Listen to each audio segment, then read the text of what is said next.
하나님의 은혜를 이런 걸 참 궁금했습니다. 그리고 또 하나는 주보를 보시면 오늘의 말씀 해가지고 커피 브레이크 말씀이 있습니다. 주보를 보시면 말씀 커피 브레이크 해서 오늘 나누게 되는 말씀을 제가 항상 주일마다 제가 설교를 하든 안 하든 항상 그 설교 본문을 가지고 여기다가 커피 브레이크를 합니다. 그래서 질문을 하고 그다음에 또한 생각할 수 있도록 이렇게 해놨습니다. 이것 또한 궁금합니다. 이걸 여러분들이 주일날 오셔서 한번 보시면서 성경을 보고 한번 찾으셔서 한번 보든지 아니면 이 자리는 좀 시간이 부족하니까 집에 가셔서 이걸 보고 한번 묵상하고 생각하셨는지 하나님의 은혜를 누리고 계시는지 참 궁금했습니다. 우리 교회는 지금 나오지 않으시지만 항상 이 주보에 있는 걸 항상 보시고 은혜를 받는 분이 계십니다. 그분은 이제 우리 카톡방에 없기 때문에 우리 카톡으로 전해주는 그것은 보지 못하시고 이걸 항상 보시면서 참 좋다고 그러십니다. 여기 오늘 한번 주보를 한번 보시기 바랍니다. 마지막 절 특히 4절 질문을 이렇게 했습니다. 사람은 무엇 같다고 합니까? 이렇게 질문했죠. 4절 보시면서 무엇 같다 그럽니까? 네, 헛것 같답니다. 헛것. 사람은 헛것 같다고 합니다. 헛것. 오늘 본문입니다. 그리고 무엇이 지나가는 것이라고 하나요? 네. 그날이 지나가는 것. 사람의 매일매일 라이프타임에 완데이가 있지 않습니까? 그날이 지나간다는 겁니다. 근데 그날을 무엇과 비유하고 있죠? 그림자로 비유하고 있습니다. 여러분들이 사는 날이 텅 빈 헛것이라는 겁니다. 그리고 그날이 여러분들이 사는 하루하루가 그림자처럼 지나간다는 겁니다. 잠시 머물지도 않고 그냥 지나가는 겁니다. 여기서 이제 해석 질문을 제가 어떻게 했습니까? 이 말씀을 접할 때 어떤 생각을 하게 되나요? 이 말씀이 뭡니까? 사람은 헛것 같고 그날이 지나가는 그림자 같다. 이 말씀을 들으면서 이 말씀을 접하면서 여러분들은 어떤 생각을 하고 있습니까? 이겁니다. 아마 이 말씀을 들으면서 각자 떠오르는 생각이 있을 겁니다. 떠오르는 생각이 있는데 여러 가지 생각이 있겠죠. 이 말씀을 보면 인생을 한번 다시 되돌아볼 수가 있죠. 2023년도를 한번 쭉 되돌아보면서 365일이 그림자처럼 지나왔는데 그 지나오는 과정을 아무 생각 없이 우리가 끝을 맺는다면 그건 조금 그렇지 않습니까? 그래도 마무리는 좀 해야 되잖아요. 생각을 하면서.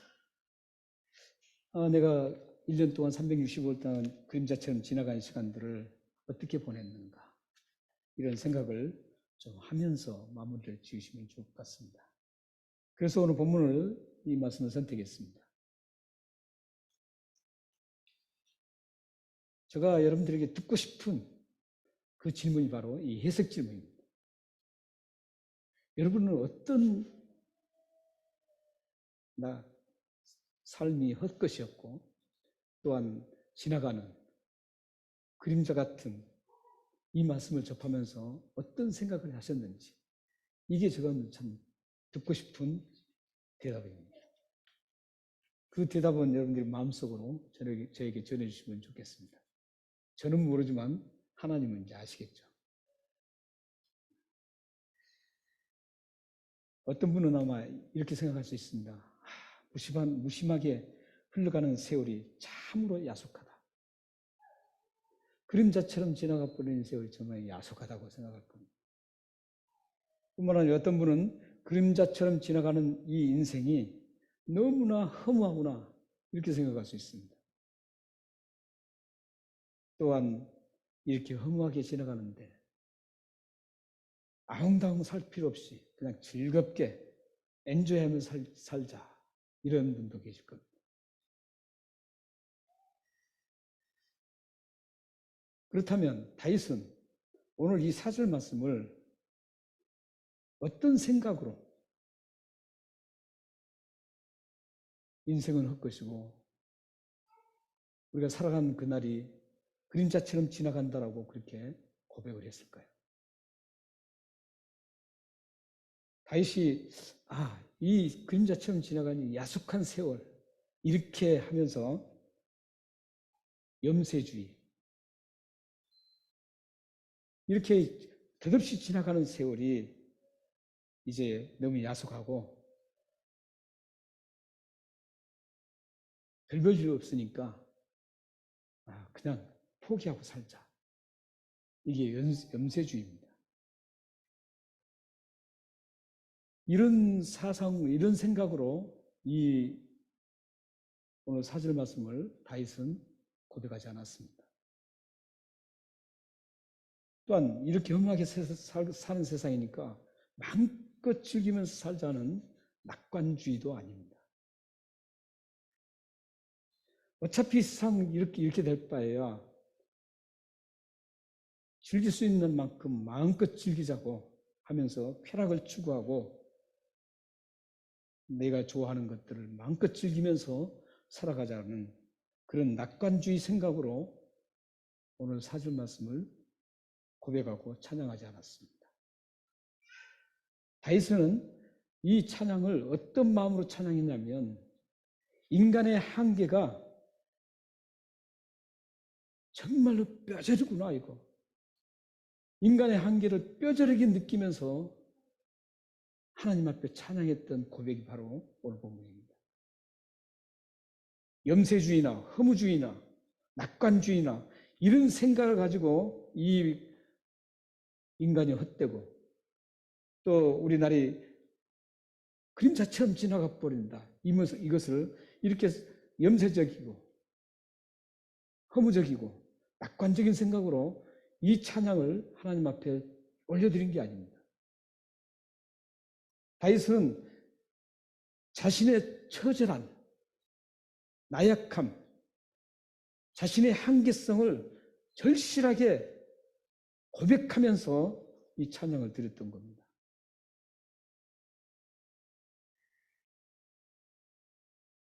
사실 지금 우리 시대는 인간의 한계를 느끼지 못할 만큼 대단하게 문명이 발달된 시대입니다. 꿈에도 생각하지 못했던 그 일들이 우리는 현실 속에서 그것을 경험하고 있습니다. 토끼 한 마리가 방아를 찢고 있다는 그 달. 이미 그런 상상은 깨진 지 오래입니다. 우리는 그만큼 지금 고도의 최첨단의 과학 문명을 속에서 지금 경험하면서 살고 있습니다.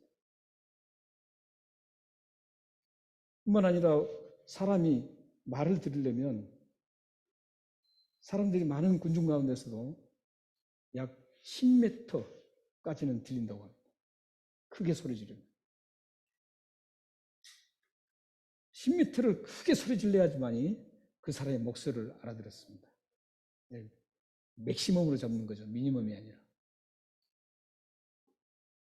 그런데 지금은 어떻습니까? 지금은 지구 끝에서 끝에 있어도 목소리뿐만 아니라 얼굴을 환하게 보면서 생생하게 목소리를 들을 수 있습니다. 그만큼 달라졌습니다. 교통수단은 어떻습니까? 대단합니다. 우리가 이 머나먼 시드니, 한국 땅에서 이 시드니까지 이 남태평양을 건너와서 이렇게 있다는 것은 옛날 사람들은 상상도 못했습니다. 그런데 지금 우리는 그런 고도의 발달된 문명 속에서 시드니에서 이렇게 예배를 드릴 수가 있는 겁니다. 특히 인공지능이라고 있습니다.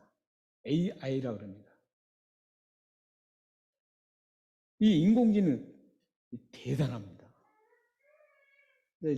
좀 연세가 드신 분들도 이제 아신 분들은 아시겠지만 젊은 친구들은 이 인공지능에서 얼마나 디테일하게 아는지 모릅니다. 이걸 알면 정말 까무러칩니다. 까무러쳐. 특히 요즘에 이제 인공지능의 대표 이름 중에 하나가 챗봇입니다. 채틀 로봇입니다. 로봇. 챗봇인데 이 챗봇이 얼마나 많은 정보와 모든 것들을 다 가지고 있는지 모릅니다. 대단합니다. 이 인공지능 로봇은 인간이 만들었는데도 불구하고 만든 인간도 이해 못할 만큼 엄청나고 대단합니다. 만든 사람조차도 이걸 이해를 못하는 거예요. 얼마나 방대해져 버렸는지. 그래서 지금 세계적으로 이 인공지능 로봇을 자칫하면은 인류를 망하게 하는 인간을 역공격할 거라고 생각합니다. 인공지능 이 로봇이 자기 스스로 이제 생각을 해서 인간을 공격한다는 겁니다. 그 뭐 영화에도 좀 있고 그러죠. 이런 것들이 현실화되어 있습니다. 지금. 그래서 인공지능을 연구한 그 그룹들이 서로 미국이라든지 중국이라든지 이런 중국들이 서로 어떻게 이것을 윤리적으로 해야 된다. 만약에 이걸 윤리적으로 생각하지 않고 그냥 자기들이 만든 대로 멋대로 하면 다음에 그런 엄청난 지구 속에 혼돈과 혼란이 일어날 수 있다는 겁니다. 지금 우리는 이런 시대에 살고 있습니다. 이것을 인공지능을 상상한 초월한 컴퓨터의 꽃이라고 합니다. 컴퓨터 과학의 꽃. 이렇게 인간은 한계를 느낄 수 없는 그런 환경 속에서 우리는 지금 살고 있습니다. 건강 같은 것도 그렇잖아요. 웬만한 질병은 그 고칩니다.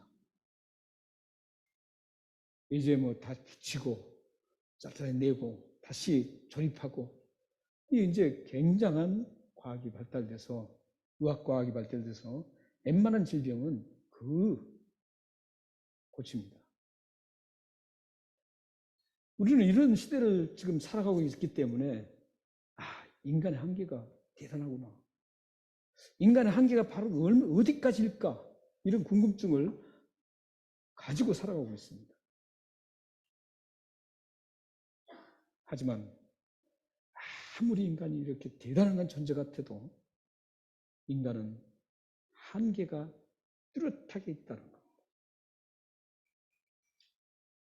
인간은 대단한 것 같지만 아무리 첨단 과학과 첨단 컴퓨터 과학이 발달해도 인간의 한계는 반드시 있다는 겁니다. 그래서 이 발달될수록 그 한계가 드러난 것 중에 뭡니까? 환경오염이 됩니다. 지구가 환경이 더 나빠지는 겁니다.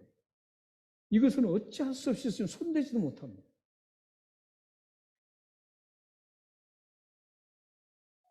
뿐만 아니라 가장 인간의 한계라는 게 굉장히 많습니다. 이것저것 생각해 보면 인간의 한계가 헤아릴 수 없이 많다는 것을 알 수 있습니다. 대단한 것 같지만 그 중에서 가장 우리에게 인간의 한계를 정말 확실하게 심어주는 게 뭐냐면 죽음입니다.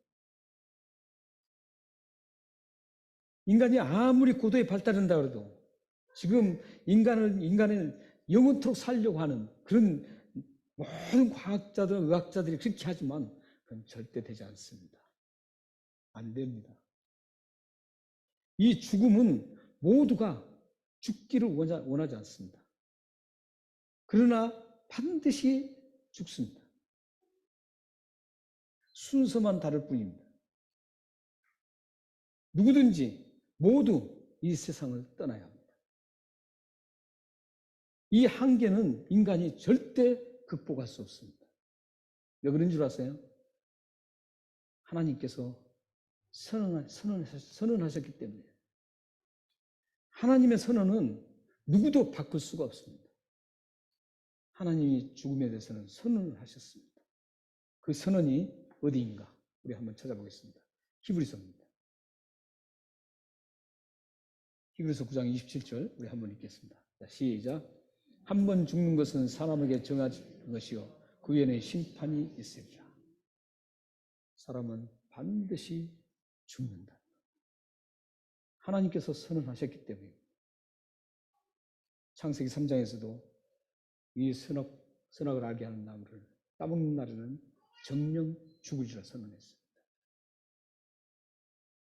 그래서 인간은 누구든지 큰 권력을 가졌든지 권력이 없이 밑에서 기든지 많은 것을 전체를 가졌든지 하나도 없어서 얻어먹으면서 살든지 누구도 그와 막론하고 다 죽습니다. 순서만 다를 뿐입니다.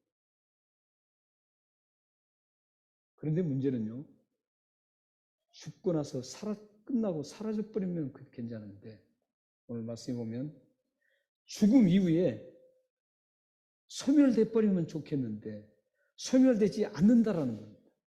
이게 문제입니다. 소멸돼 버리면 이 세상에서 아무렇게 살다가 그냥 끝나고 없어져 버리면 얼마나 좋겠습니까? 그런데 그렇지 않습니다. 반드시 죽음 이후에 무엇이 있다고 합니까? 심판이 있습니다.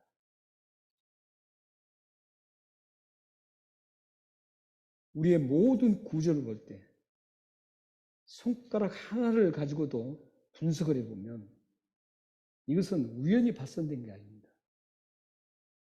철저한 조감도와 철저한 완벽한 플랜 가운데서 이게 다 만들어진 겁니다. 진화론은요, 옛날에는 진화론이 없었어요. 당연하게 진정한 하나님은 못 찾았지만 당연하게 신이 있다고 생각했어요. 신이 창조했다고 다 생각했습니다. 그게 얼마 전까지예요.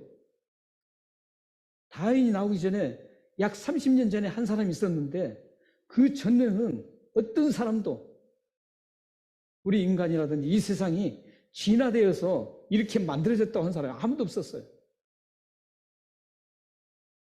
왜냐하면 예전부터 계속 아담부터 창조되었다는 것을 계속 알고 내려왔습니다. 계속 알고 내려다가 하나님께서 끝죽정이와 알곡을 고르는 방법으로 다윈을 사용한 겁니다. 다윈의 진화론.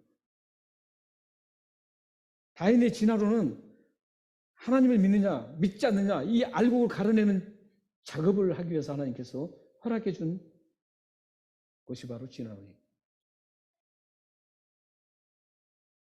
그러므로 이 세상은 모두 철저한 하나님의 창조 속에서 완벽하신 하나님이 완벽하게 창조했던 겁니다. 그래서 이 창조를 하나님께서 창조하신 이 창조를 한 번 쓰고 버리는 게 아니라는 겁니다. 하나님은 그걸 만드시면 완벽하게 만드십니다. 버린 존재로 만들지 않았습니다. 반드시 이걸 다시 소생시켜서 다시 옛모습으로 돌이키게 만드셨습니다. 인간의 죄로 인해서 잠시 동안 죽음과 아픔과 고통과 슬픔과 눈물을 흘리는 근심 걱정을 하는 이런 잠시의 어떤 그런 거 있지만 죽음 이외에는 그게 없습니다.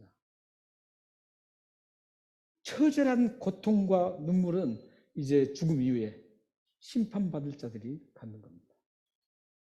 하지만 예수 그리스도를 믿는 여러분들은 하늘나라 아래 슬픔도 없고 눈물도 없고 그리스 걱정이 없는 곳에서 영원토록 살게 됩니다.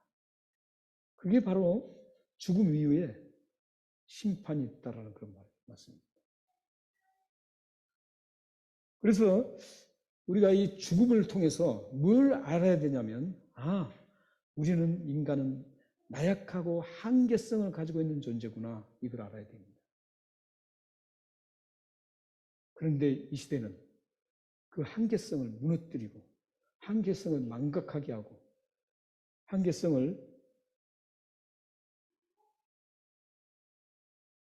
반대하는, 그리고 한계성을 인정하지 않는 이런 분위기 속에서 저희들은 살고 있습니다. 이 최첨단의 과학시대를 살아갈 때 우리 그리스도인들이 조심해야 될 게 바로 이 부분입니다. 이 한계성을 망각하면 안 됩니다. 이 한계성을 망각하게 되면 바로 하나님과의 관계가 멀어지기 시작합니다. 그러므로 여러분들이 순간순간 나는 연약한 존재고 나는 한계성을 가진 존재이기 때문에 하나님 없이는 살아갈 수 없다라는 그런 고백을 늘 하고 사셔야 됩니다. 그날이 지나가는 그림자처럼 지나갈 때마다 여러분들의 고백이, 여러분들이 항상 인식 속에 나는 한계성이 있는 존재이기 때문에, 나약한 존재이기 때문에 하나님을 의지할 수밖에 없다라고 고백하고 살아가셔야 됩니다. 다윗은 이렇게 자신의 한계성을 인식하면서 오늘 4절 말씀을 고백했습니다. 그 고백이 정말인가 아닌가를 2절 말씀이 확증 증거해 주고 있습니다. 2절 말씀 함께 한번 읽겠습니다. 시작.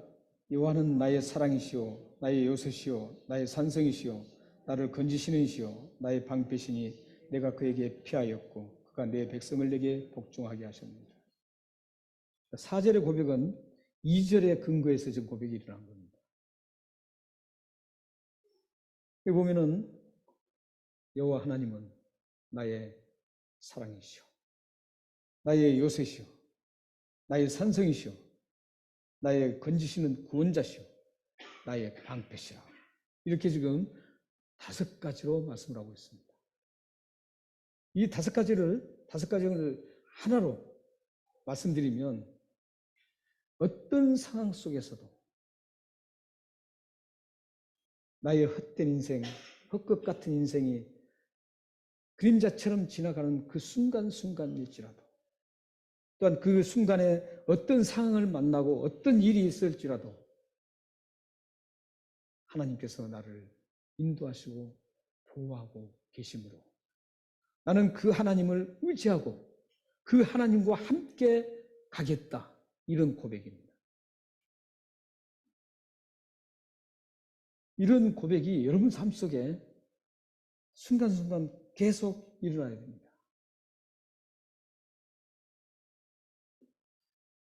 이렇게 한계가 없으신 전능하신 하나님,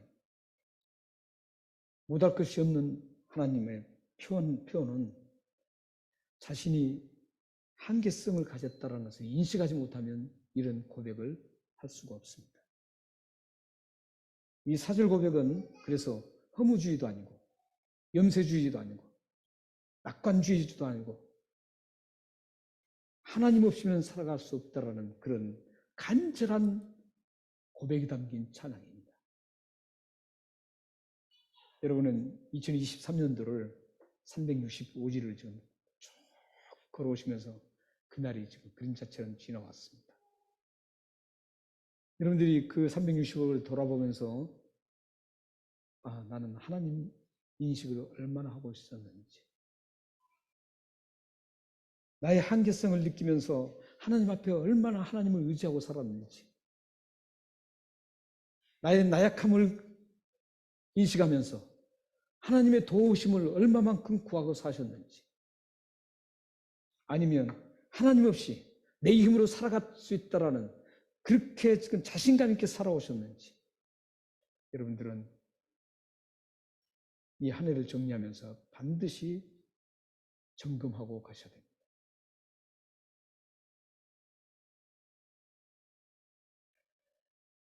이렇게 한계성을 인정할 때 어떤 일이 일어나는 줄 아세요? 그 일어나는 일이 3절 말씀입니다. 3절 말씀을 함께 읽겠습니다. 자, 시작.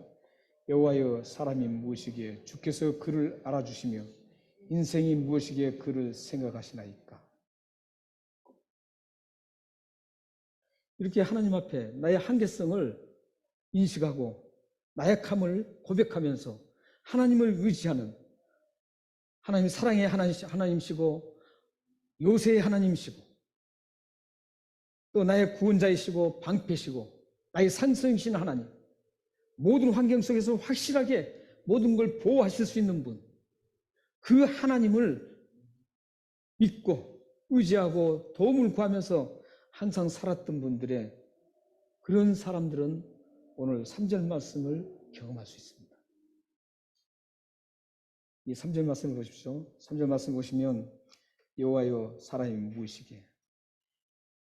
여기서는 지금 어떤 존재라면 사람이 지금 4절에 있는 말씀처럼 헛것 같은 사람, 인생이 그날이 그냥 지나가는 그림자 같은 인생 존재인데 하나님께서 주께서 자신을 알아준다는 것. 이 알아준다는 단어는 그냥 평범하게 그래, 너 내가 그래 알아 이런 뜻이 아닙니다. 그 사람의 모든 형편과 모든 것들을 정확하게 아시고 대책까지 세우시고 해결해 줄 모든 방법을 쥐고 계신다는 거에 여기 포함되어 있습니다. 그냥 안다 이런 게 아닙니다. 여기서 주께서 하신다는 것은 지금 내가 고통 중에 있는 그 모든 것들, 이것들을 하나님께서 다 아시고 그것으로 끝난 게 아니라 그걸 해결해 주실 능력을 가지신 분이라는 겁니다. 그게 바로 지금 안다는 표현입니다. 그리고 여기 보면은 주께서 그를 알아주시고 인생이 무엇이기에 그를 생각하시나이까. 생각하시나이는 그냥 생각한다 이런 뜻이 아닙니다. 여기서는 인정한다 이런 뜻입니다. 그러니까 나의 삶에 하나님을 그렇게 의지하고 살아가는 것을 하나님께서 인정해 주신다는 겁니다. 나의 한계성과 약한 것을, 나의 지금 당하고 있는 그 환경, 힘들고 어려운 그 모든 환경들을 하나님 앞에 인정하고 한계를 인정하고 하나님의 도우심을 구하면서 하나님 앞에 늘 가까이 하는 사람들에게 그 삶을 인정하신다는 뜻입니다. 이 인정은 그렇기 때문에 어떤 거예요? 하나님을 의지하는 사람은 인정하지 않는다 이런 뜻입니다. 여러분들이 2023년도에 360일 동안 살아오셨는데 그날 그림자처럼 지났는데 몇 날이나 며칠이나 여러분들이 하나님을 인정하고 살았습니까? 우리는 사람이기 때문에 매일매일 그렇게 할 수 없습니다. 어떻게 그렇게 하겠어요? 그러나 우리 중심만큼은 벗어나서는 안 됩니다. 우리 중심은 항상 하나님 앞에 꽂혀 있어야 됩니다. 그렇게 될 때 하나님이 인정하시고 알아주신다는 겁니다. 여러분들이 당한 모든 것들을 해결책을 가지신 분이 그걸 해결해 주신다는 의미입니다. 사랑하는 여러분, 2023년도 훌쩍 지나가 버렸습니다. 이렇게 지나가 버린 시간을 표현이 어느덧이라는 표현입니다. 어느덧. 어느새 어느덧 한 해가 지났습니다. 어느새 어느덧 한 살 더 드셨습니다. 어느새 어느덧 나도 모르게 주름이 하나 더 잡혔습니다. 이제 이런 어느덧이라는 시간이 계속 흐르면서 이제 우리는 하나님 나라에 갈 날이 점점 다가오고 있는 겁니다. 여러분들이 이 다가오는 한 나라를 다가오는 그 날을 여러분들이 잘 생각하시면서 하루하루를 또 여러분들이 주어지는 환경, 어떤 환경일지라도 하나님만 의지하시고 가시면 하나님께서 알아주십니다. 하나님께서 인정하십니다. 못할 것이 없는 하나님, 그 하나님이 모든 해결책을 가지고 계십니다. 여러분들이 그 하나님을 붙들고 살면 여러분들에게 마음속에 걱정과 이런 것들이 다 하나님 제거시켜 주실 것입니다. 마지막으로 이사야 59장 1절 2절 말씀을 읽겠습니다. 함께 읽겠습니다. 선지자가 백성의 귀하고 저건 읽지 마십시오. 시작. 여호와의 손이 짧아 구원하지 못하심도 아니요 귀가 둔하여 듣지 못하심도 아니라 오직 너희 죄악이 너희와 너희 하나님 사이를 갈라놓았고 너희 죄가 그의 얼굴을 가리어서 너희에게 듣지 않으시게 함이니라. 하나님의 손이 짧아서 구원 못하고 하나님 귀가 어두워서 듣지 못하는 게 아니라는 것이죠. 하나님은 다 알고 계십니다. 여러분들의 아픔을 아시고 여러분들의 기쁨도 아시고 여러분들의 힘든 것을 아시고 다 알고 계십니다. 그 다 알고 계신 분 하나님은 여러분들에게 들을 귀가 준비되어 있습니다. 여러분들이 알고 있는 하나님은 여러분들이 형편을 알고 있는 분은 그걸 들어서 해결해 주실 수 있는 것을 다 가지고 계십니다.